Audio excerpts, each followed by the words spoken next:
Pipe ফেলতে এসে এটা আমাদের সাথে কি হলো। হ্যালো এভরিওয়ান, কেমন আছে সবাই? সকাল সকাল রেডি হয়ে টুপি পরে বেরিয়ে পড়লাম কাজে। কাল এই বাড়িটাতে ছাদ ঢালাই হবে, তাই আমরা আজকে চলে আসলাম পাইপ ফেলতে।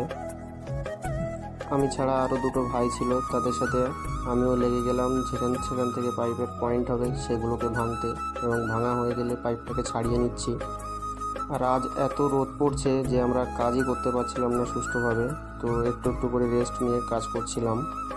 রেস্ট নিয়ে আবার লেগে গেলাম পাইপ ফেলতে, এবং এত বিশ্রী রোদ পড়ছে যে দেখতে পাচ্ছ আমার অবস্থা কি হয়েছে এখানে। মিস্ত্রিরা নিচে পাইপগুলোকে পেরেক দিয়ে লক করছে, আর আমি উপরে ঘুরে ঘুরে পাইপগুলোকে ভালো করে দেখে নিচ্ছি কোথাও কোনো ফল্ট বা পাইপ পাঞ্চ হয়েছে কিনা। যে সমস্ত ইলেকট্রিশিয়ান ভাইরা আছো, তোমরা সকলেই একবার ছাড়া দুবার ভালো করে চেক করে নেবে কোথাও কোনো ফল্ট আছে কিনা।